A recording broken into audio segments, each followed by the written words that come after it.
Beginning in the south, both provinces are largely dominated by the flat, expansive prairies of the Great Plains region of Canada. This area is characterized by its deep, fertile soils, which have made it one of the most productive agricultural zones in North America. Welcome back to another reaction video. So today's reaction video, we're reacting to geographical facts about Canada's prairie provinces. Yes. Really? Yes, Canada's prairie provinces. I don't know what that means. Let's let the geographical facts of these provinces, and then we're not going to yap too much. Let's find out. Alberta and Saskatchewan make up the prairie provinces of Canada. While both share a similar geography and area size, the province of Alberta has about 4 times the population of Saskatchewan, making it overwhelmingly more prominent within Canada at large. So why did Alberta grow so much? And why don't more Canadians live in Saskatchewan?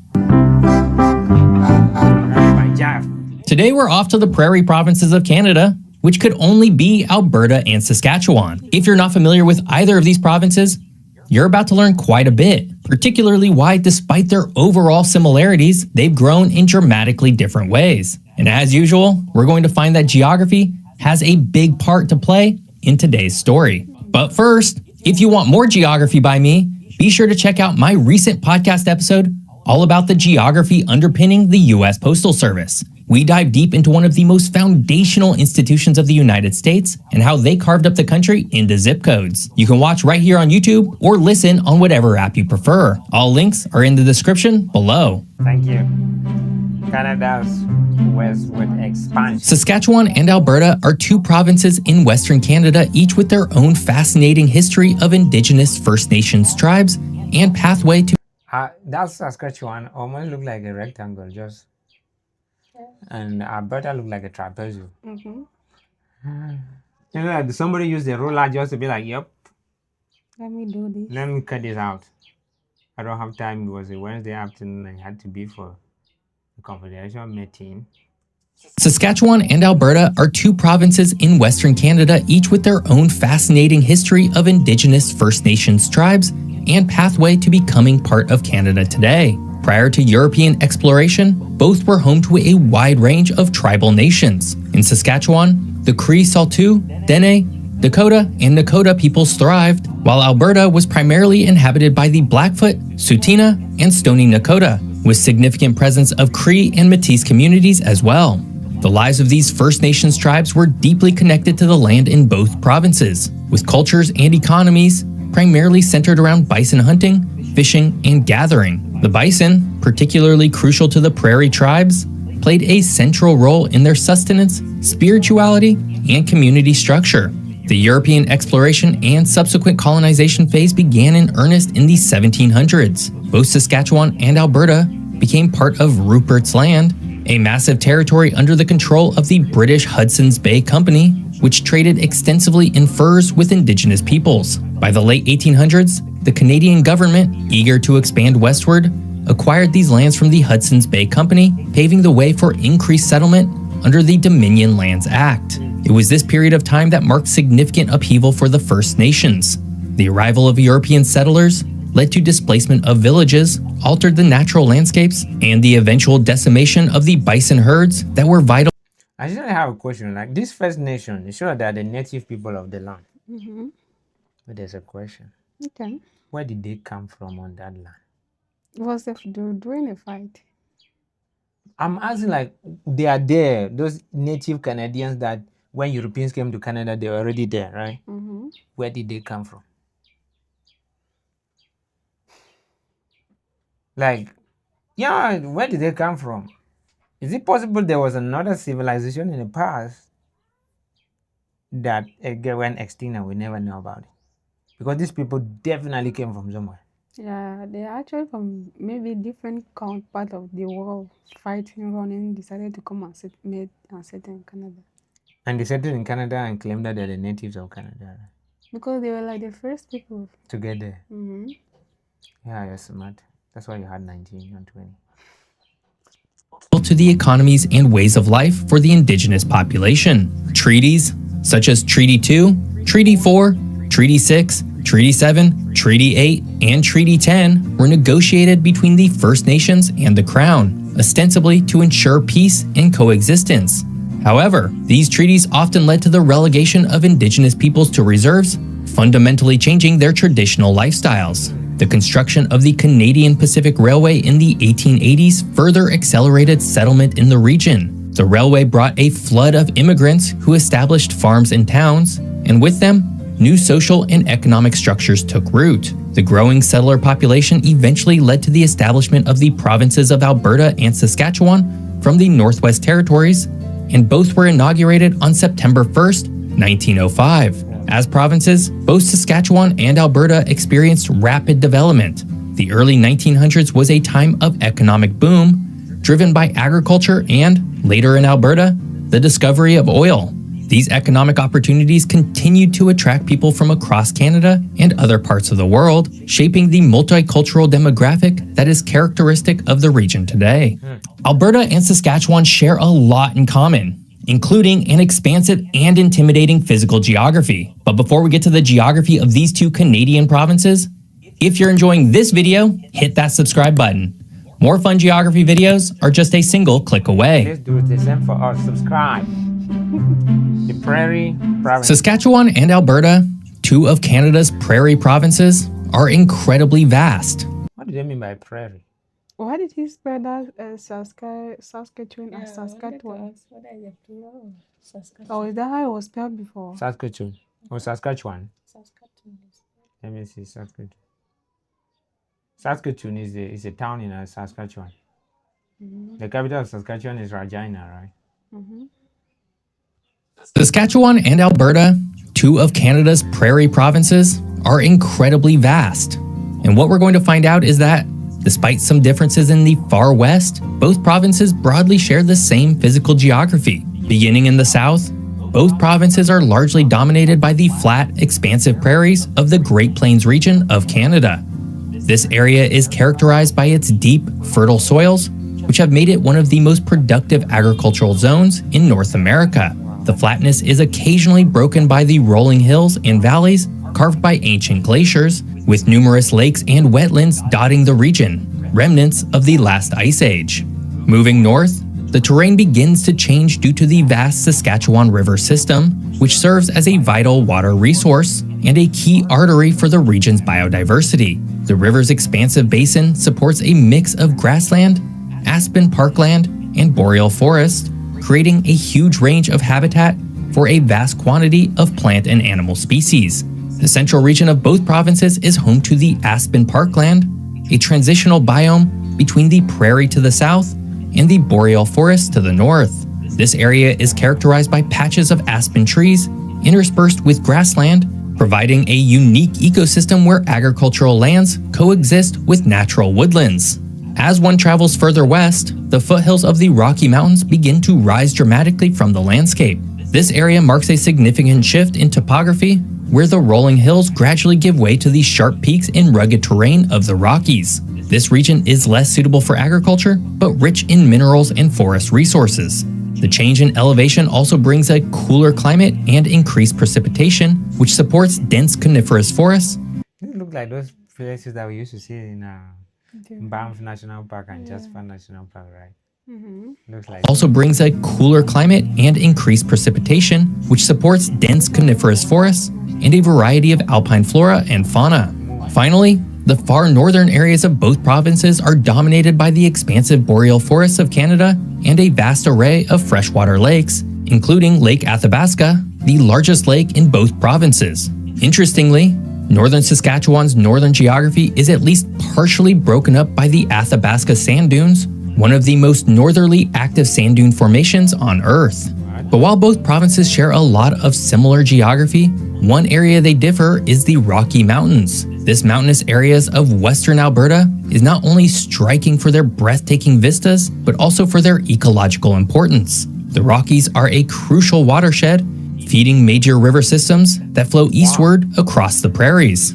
The region is a popular destination for tourism and recreation, particularly in national parks like Banff and Jasper, which are renowned for their stunning landscapes and wildlife. Eventually, This leads to the western edge of Alberta, where the province meets the Continental Divide, the boundary line where the flow of water splits between the Atlantic and Pacific Oceans. This natural boundary marks the westernmost limit of Alberta, characterized by high alpine environments and the stark, rugged beauty typical of the high Rockies. Both provinces are pretty similar overall, aside from the far western edge of Alberta, which leads to a pretty fascinating quandary. If both are so similar, why does Alberta have roughly 4 times the population of Saskatchewan? Good question. So many people live in Alberta, but Alberta and Saskatchewan, while neighboring provinces in Canada with roughly equivalent land areas, differ significantly in population. Alberta boasts approximately 4 times the population of Saskatchewan, a discrepancy influenced by a variety of historic, economic, and geographic factors.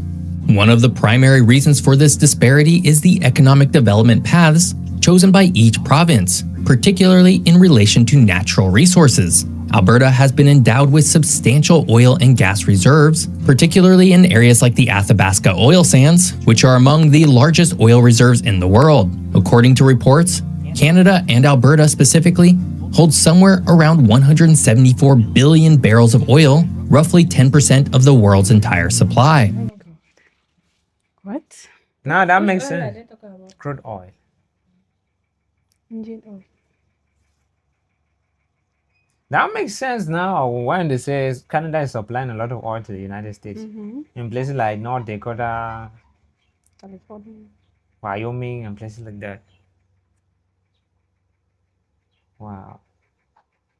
Derek's 1920. The exploitation of these resources began in earnest in the mid-20th century and led to an economic boom that attracted businesses, investments, and a significant influx of workers from across Canada and around the world. Those machines are the ones that are extracting the oil from the ground.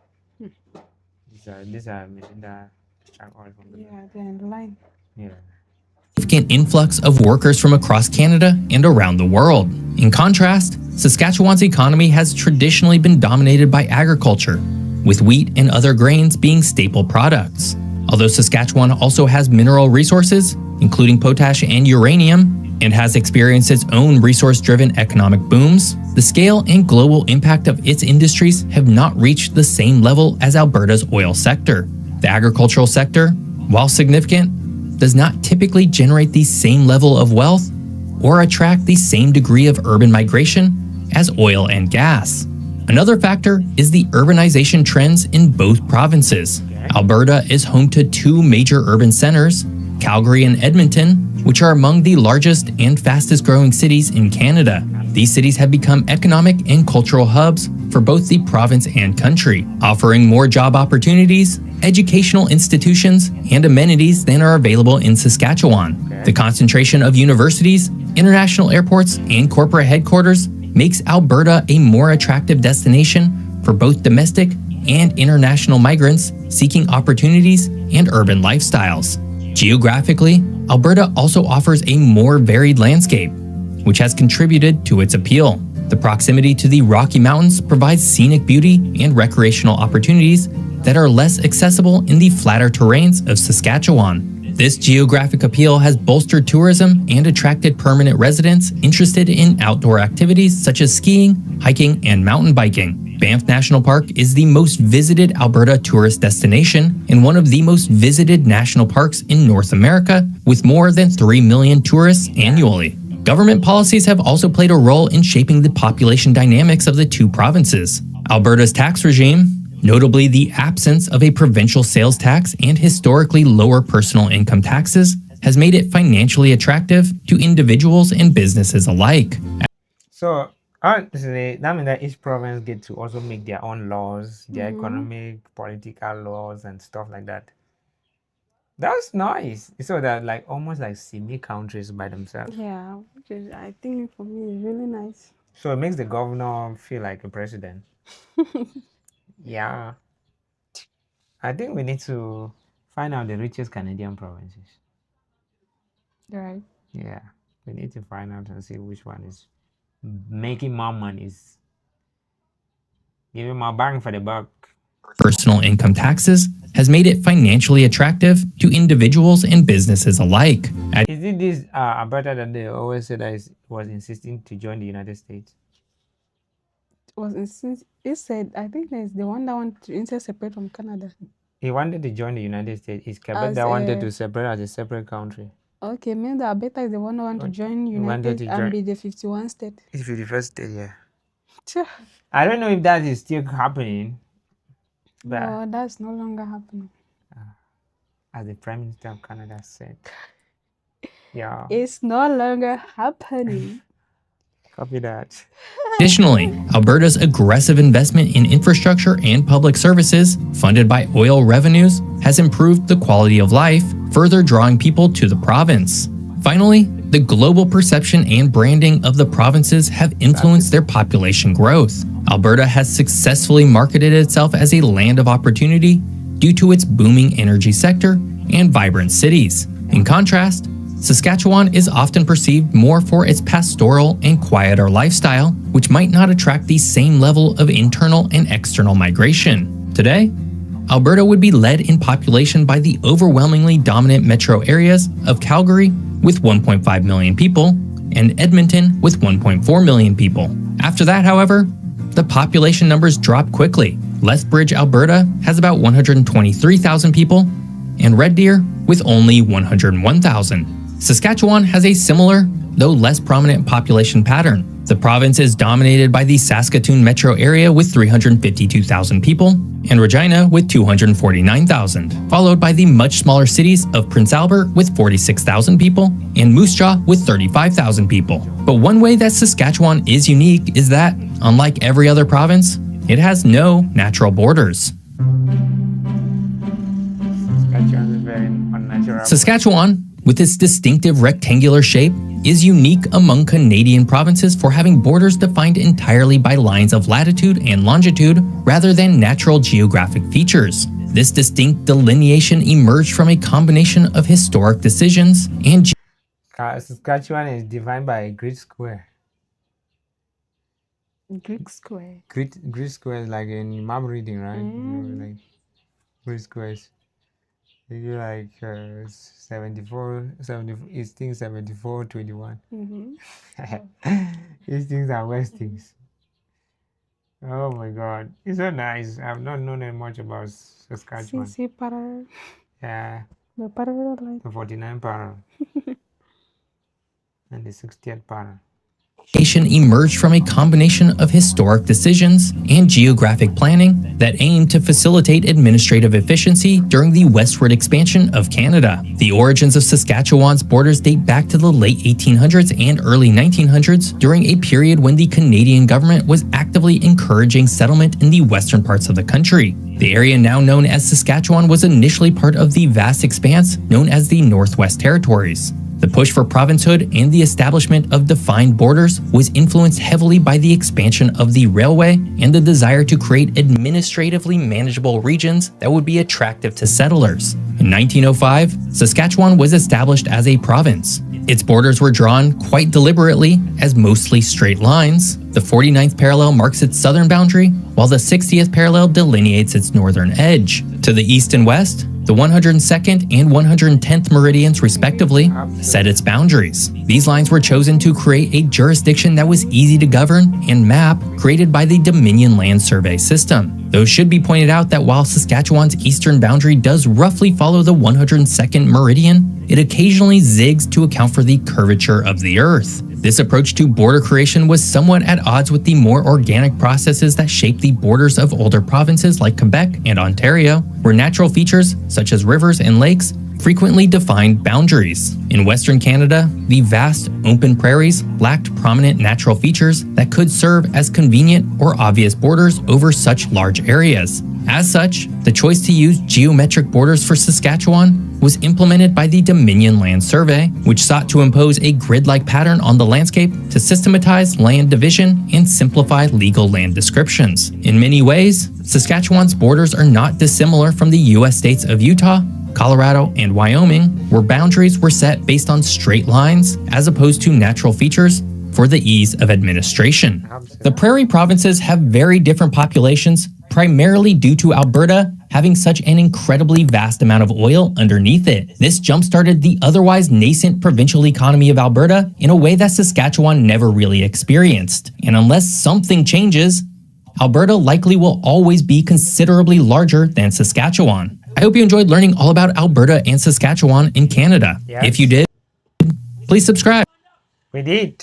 Thank you so much. Thank you. This is interesting, right? Very much There's just interesting. everything interesting there. Wish we could do geography videos like this about our country, but we don't have the tech yet to do that. But Yep. I think I do know a bit about my country, but I will not be able to do videos that this good and do all these animations to help you out. But please support us here. When we are good enough, we can get good equipment, subscribe to better softwares, and do better videos for you guys to see. Thank you. Merci beaucoup. Merci.